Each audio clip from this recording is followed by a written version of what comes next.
That's one issue I would like to discuss during this convention as well. That's a topic that they have been talking about it, the different organizations. One says that they will, I think they will ban boxing participants for 2 years. I think Paco doesn't have to make any statement about it. And I think the IBF, and if I'm right, it's taking them 1 year. I think we'll ban the boxers 1 year, whatever it is. I think it's a little bit difficult. Following the 9th round incident during his fight against Lamont Roach earlier this month, World Boxing Association President Gilberto Mendoza has now revoked Gervonta Davis's boxing license. This comes after the organization faced harsh criticism for their unfair standards, as Steve Willis, the judges, and the technical review team all came to deny Lamont Roach his 26th victory. Judge at the ringside, Eric Marlinski scores it on 115 to 113 in favor of Gervonta Davis. Judges Steve Weisfeld and Glenn Feldman both scored about 114 to 114, even a draw. The decision is a majority draw.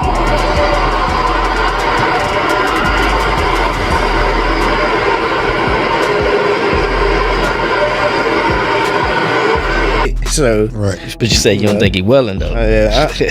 Whatever. See, but who cares? Like, sweat gonna get in your eye, blood gonna get in your eye. Yeah, it don't matter. Spit fucking around and get in your eye. You know what I'm saying? But you, it's not like you can be like, all right, time out, ref. Hold on, Take no ref. time out. You can't do that. Right.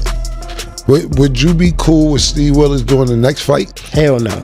He can't do the next fight. No, he can't do that. The World Boxing Association, WBA, had a chance to restore its image by proving it doesn't play favorites, but it failed to do so. During the controversial fight between Gervonta Davis and Lamont Roach, it became clear that Davis had been given preferential treatment, despite significant human and technical errors. The WBA, after reviewing the situation, refused to overturn the result in favor of Roach, sparking heavy criticism from the boxing community. Fans and professionals alike voiced their disapproval of the WBA's handling of the situation. The president of the WBA chose not to interfere with the outcome, but in response to Davis's conduct, he has now suspended his license and ruled out an immediate rematch. There's nothing that we could say which the pros or the amateurs, which one is dangerous or which one is not. I look forward to having whatever medical guidelines we need to follow and to develop in order to protect boxers. That's one thing. I'm really concerned on this matter and not jump ahead, because I do believe that in the international community, a lot of professionals can participate in different other sports. 1 year suspension before any potential rematch can be considered. This decision has only intensified the backlash against the WBA for its perceived favoritism and lack of accountability. Hey, come on now. We're trying to get it. There you go. That's what it is.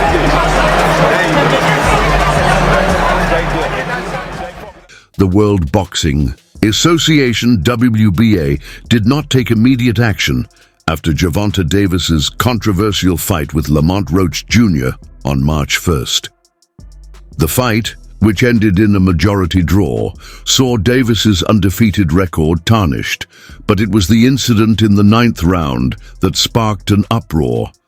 Davis suddenly took a knee, and referee Willis ruled it a non-knockdown, despite starting a standing 10 count. Fans were outraged, questioning the referee's decision. Later, it was revealed that Davis had grease from his hair in his eyes, which impaired his vision. This issue, however, had a direct impact on the scoring, preventing Roach from securing a victory. Following the incident, the New York State Athletic Commission intervened, revealing that a technical issue had prevented officials from reviewing the replay of the 9th round incident. This prompted Roach's team to submit a formal letter requesting a review. In the week that followed, the commission began investigating, and many believed the draw should be overturned in Roach's favor. However, the WBA initially defended the referee's decision in a now-deleted article on their website, suggesting that Willis's ruling was not unreasonable. The WBA stated that from their perspective, Davis had not been struck by a punch before going down, and thus no knockdown should be recorded. Despite the backlash from fans and the boxing community, the WBA's handling of the situation continued to draw criticism for its lack of transparency and accountability, especially after the review process was finally initiated. Thinking when Tank did that when he took the knee. What you thinking when he took the knee? I can't speak on it. Can't think on that? He did some bullshit though? I can't speak on it. No personal opinion, nothing? Judges are required by law to obey the referee's choices. They are not able to overrule his decisions regarding knockdowns. We disagree with the idea put forth by some critics that Davis unfairly benefited from Willis's call. The World Boxing Association received a lot of criticism after this report was made public, which may have led to its removal from their website. Nevertheless, Gilberto Mendoza Jr., the president of the World Boxing Association, released a formal statement regarding the now-deleted report after the article's rationale became contentious. And it would be a lot of energy, a lot of things to do. I'd rather try to find a plan to do it. That's one thing I've been noticing. Regarding the rest, I hope you could enjoy China when you're in the fortune of WBA China doing this convention. Refrain from misrepresenting a viewpoint from a WBA boxing website partner. Mendoza stated he doesn't belong to any committee, has no influence, or has an opinion in any matter of our association.